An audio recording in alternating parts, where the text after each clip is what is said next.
What's going on, guys? How we doing? So we're back again for another video talking about the Origym level 3 practical assessment. So I just passed my assessment last weekend and I'm gonna explain you guys the process so you can also get a successful pass. I did my level 3 practical assessment in Edinburgh and the whole process is relatively straightforward. It's very similar to your level 2 practical. So I'm going to discuss the process. You'll go in, you'll do your park queue, and you'll sit in the waiting room until you get called through to do your assessment. So when you get called through, you'll take your client with you, and just like in the level 2, you meet the client, you go through the health and safety procedures, first aid, where the water is, changing rooms, fire safety, all that stuff, and then explain to your client, I know you've selected no for everything on your park queues or anything else that's changed since that. Chances are it's going to be no. So you'll do that, and then the assessor will say, right, go warm up your client, and that is not assessed. So your client will choose whatever they really want to warm up on, just not whatever they're going to do the 10 minutes of cardio on. So then, you can go and chat with your client whilst they're warming up, and have some breathing time.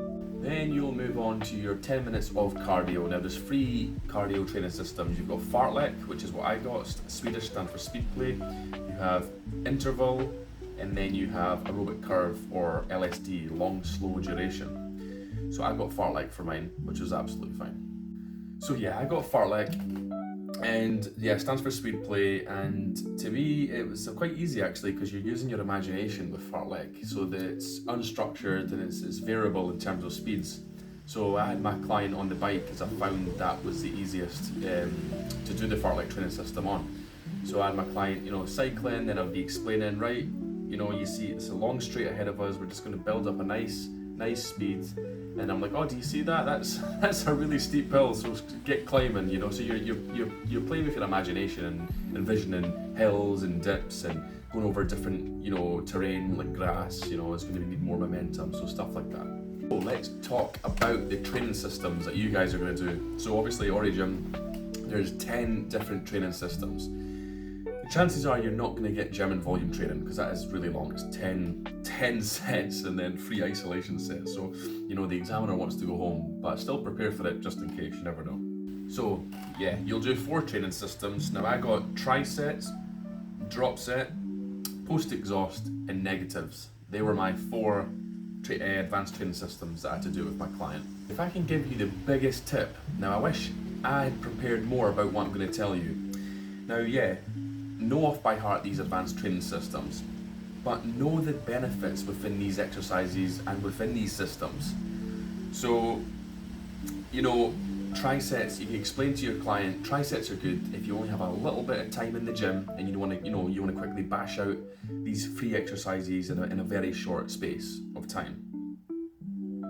It's really the only answer I could give there. In terms of drop sets are good as, when you finish the 3rd set, you still have muscle fibers within that muscle you've been working that just haven't been recruited. So that's why we're going to do a drop set. Is if you imagine wringing out a wet towel, well, that's exactly what we're going to do with that muscle. So we're going to recruit as much muscle fibers as we possibly can, and use the whole potential of that muscle. An example for post-exhaust, saying, well, we have synergistic muscles that like to also get involved when we're performing an exercise. So say bench press, we're working the pecs, but your anterior delts, your triceps, your brachioradialis comes in, and your bicep comes in. There's lots of muscles. You've got your lats as the fixators. So you're explaining to your client the benefits, why we use this training system. That's pretty much it. Really important tip for you guys, right, is concentric failure. Now, if you get something like negatives or drop set like I did, the client must reach concentric failure before you can then step in as the PT to assist the client. Alright, so we're talking about negatives here. So the client, we done leg extensions, and we done 3 sets, 10 reps with 2 minutes rest. But my client was reaching kind of concentric failure about 9-10. So it was okay for me to then step in and then give 3 to 5 negatives. So I would help up with the concentric phase, completely let go, my client would then begin the eccentric 3-5 seconds. So I've done that about 3 to 5 times, and that was fine. But if the client hadn't reached concentric failure in the 10th rep, then that's a black mark, it's a negative. So please make sure that your client is hitting concentric failure, and use those first 2 sets, because you'll do 3 sets, use the first 2 sets as the feeler with your client. If they're making it look really easy, up the weight. If it's too hard and they're failing on 5th, 6th, then reduce that weight. But yeah, in terms of drop sets as well, make sure your client is hitting concentric failure, and then you can go ahead and drop that weight. Because if the client isn't hitting concentric failure in a drop set, then it's completely ineffective and there's absolutely no point. So you're going to get marked negative for that if your client does not hit concentric failure. So there you go, big tip for you. The core exercise, you really have nothing to worry about. That was probably the easiest part of the assessment. I had my client hold a stress position, so I just had her hold the press up position for 1 minute. And then I got progress, so I had to make it more difficult. So I done shoulder taps, and then I brought my left knee to my right elbow and my right knee to my left elbow, and that was fine. And if I got a regress, I would have just had her sit on her elbows like a simple plank position. So that's what I did for my core, and that was absolutely fine.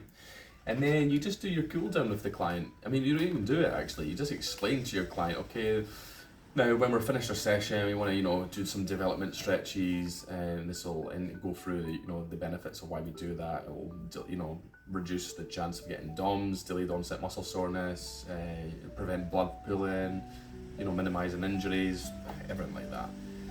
But yeah, the whole process is really fun. You will be absolutely fine, guys.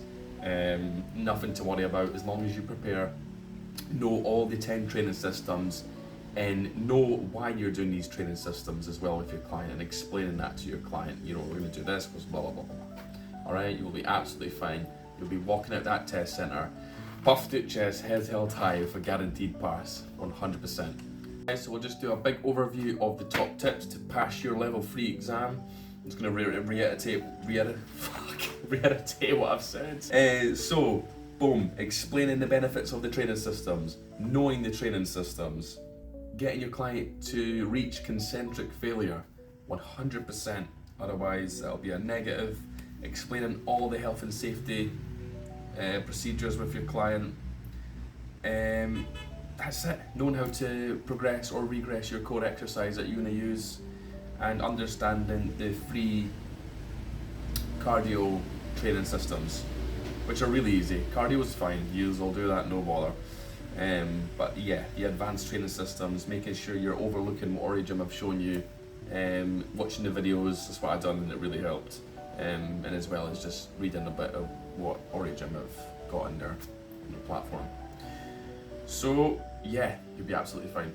Another thing that I really enjoyed about what's different about the level 3 is like the independence and the freedom, because the assessor is only going to ask you, right, show me eccentrics, show me matrix. That's all they're going to say. So it's up to you to know the rep range that you're going to do it in, and the exercise to perform that training system in. So you have free range. That's what I really enjoyed about it. It's so much more independent. You get to choose whatever you want to do. Another thing that will really help you guys, just before I go, is write all the training systems down, and then formulate a plan of what you're going to do. So I've put here, drop set, shoulder press, 3 sets, 3 drop sets, reduce 5 to 10% each set, no rest in the drop set. Matrix, dumbbell bicep curls, we're doing it in the hypertrophy range, so 777, 21. And that way, yeah, I've done it for all these training systems, and that way when she says or he says, show me drop sets, you've already got an idea because you've already pre-planned what you're going to do. So that is another big tip for you guys. Guys, that's it for me. Now, I never need to do it again. I'm so happy. So I've made this video to help guide you guys and to alleviate as much stress as possible from you. Because I had looked on YouTube and there's nothing there. No one's done a video about their level 3 practical assessment. So I hope this is giving you guys a wee bit more confidence now to go in and smash your level 3 exam. You'll be absolutely fine. Do not worry about it. Just prepare. and you'll be walking out there laughing. So all the best, guys. I'll catch you in the next one.